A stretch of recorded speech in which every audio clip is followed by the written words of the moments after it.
بسم اللہ الرحمن الرحیم۔ السلام علیکم اسٹوڈینٹس، کلاس 3۔ آج ہمارا لیکچر نمبر 14 ہے اور آج ہم دو اسباق یعنی کہ سبق نمبر 3 اور سبق نمبر 4 سیدنا محمد صلی اللہ علیہ وسلم کا نکاح اور کعبہ کی دوبارہ تعمیر کے بارے میں دوبارہ سے ریوائز کریں گے، پڑھیں گے، ٹھیک ہے۔ ویسے ہم یہ سارا پہلے ہی بھی پڑھ چکے ہیں اور اب آپ کی ریویژن کے ڈیز ہیں، ٹھیک ہے۔ اب پہلے چیپٹر کے میں آپ کو مین پوائنٹس جو ہیں وہ بتاتی ہوں کہ سیدنا محمد صلی اللہ علیہ وسلم کو لوگ امین بھی کہتے تھے۔ امین کا مطلب ہے ایماندار۔ آپ ہمیشہ جو ہے نا ہر چیز میں ایمانداری سے کام کرتے تھے، چاہے وہ کوئی بھی کام ہو، تجارت ہو، کچھ بھی ہو۔ سامان بیچتے وقت سامان کے اچھائی کے ساتھ ساتھ اگر اس میں کوئی برائی بھی ہوتی تو وہ بھی بیان کر دیا کرتے تھے، بتا دیا کرتے تھے۔ اسی طرح سامان بھی جلدی بک جاتا اور لوگ سیدنا محمد صلی اللہ علیہ وسلم کی خریداری سے خوش بھی ہوتے۔ سیدنا محمد صلی اللہ علیہ وسلم کی ایمانداری دیکھتے ہوئے سیدہ خدیجہ نے اپنا سامان بیچنے کے لیے سیدنا محمد صلی اللہ علیہ وسلم کو چنا۔ آپ سامان لے کر بصرہ شہر گئے اور بہت اچھی قیمت میں بیچ آئے۔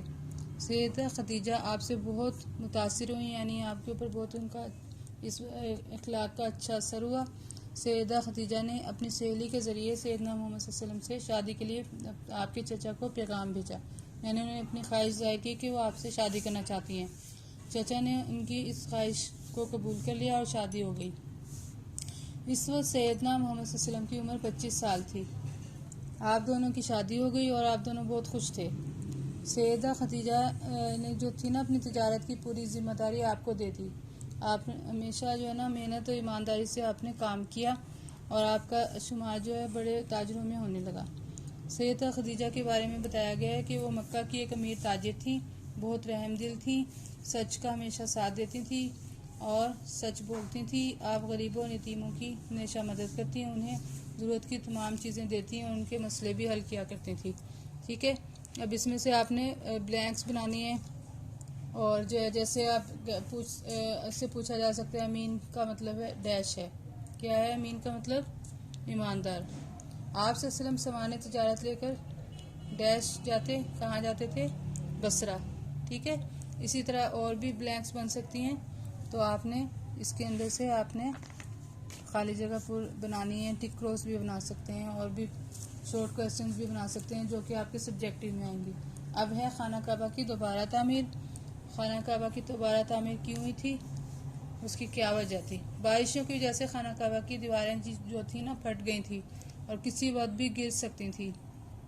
مکہ کے لوگوں نے فیصلہ کیا کہ کعبہ کو دوبارہ تعمیر کیا جائے۔ کعبہ کی دیوار کو گرایا گیا، یہاں تک کہ سیدنا ابراہیم کی بنائی ہوئی بنیادیں بھی سامنے آ گئیں۔ پھر اسی پر دوبارہ خانہ کعبہ تعمیر کیا گیا۔ جب خانہ کعبہ میں حجر اسود لگانے کی باری آئی، حجر اسود کیا ہے؟ حجر اسود ایک کالا پتھر ہے جو کہ سیدنا آدم علیہ السلام کے ساتھ اس دنیا میں یعنی کہ اس زمین پر آیا تھا۔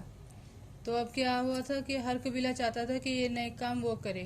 جھگڑا بڑھتا گیا، یہاں تک کہ خون خرابے کی نوبت بھی آ گئی۔ آخر کار فیصلہ ہوا کہ اگلے دن صبح سویرے مسجد حرام کے دروازے سے جو سب سے پہلے داخل ہوگا وہی اس جھگڑے کا فیصلہ کرے گا۔ اگلی صبح کون داخل ہوا؟ آپ صلی اللہ علیہ وسلم، یعنی آپ صلی اللہ علیہ وسلم مسجد میں داخل ہوئے۔ آپ صلی اللہ علیہ وسلم نے سب سے پہلے بڑی سی ایک چادر منگوائی، اس پر حجر اسود رکھا، پھر ہر قبیلے سے ایک آدمی لیا اور پھر چاروں کونوں سے چار یعنی قبیلوں کے لوگوں نے اسے پکڑ لیا اور بڑی عقل مندی سے جو تھا یہ مسئلے کا حل ہو گیا اور دیوار میں لگا دیا گیا اور ایک بڑا جھگڑا جو تھا ہونے جو جا رہا تھا وہ ختم ہو گیا، اس سے سب لوگ بچ گئے۔ حجر اسود کے بارے میں بتایا گیا ہے کہ وہ ایک کالا پتھر ہے جو کہ سیدنا آدم کے ساتھ جنت سے آیا ہے، اور پہلی بار جو ہے نا خانہ کعبہ میں جب تعمیر ہوا تو سیدنا آدم علیہ السلام نے اس کو لگایا تھا اور دوسری بار سیدنا ابراہیم نے اور آخری بار سیدنا محمد صلی اللہ علیہ وسلم نے اسے خانہ کعبہ میں لگایا، ٹھیک ہے۔ اب جو ہے نا اس کے یہ کویسچنز بھی آ سکتے ہیں آپ کو، اور مطلب آپ نے تیار کرنے ہیں سیدہ خدیجہ کون تھی، وہ پیراگراف آپ چھوٹا سا جو لکھا ہے اس میں سے پڑھیں، اس کا آنسر دیں۔ اسی طرح حجر اسود کہاں سے آیا اور کون لایا، اسی ٹائپ کے آپ کے بلینکس بھی آ سکتی ہیں اور شارٹ کویسچنز بھی آ سکتے ہیں، تو آپ نے اچھے طریقے سے اس کی تیاری کرنی ہے، ٹھیک ہے۔ اللہ حافظ۔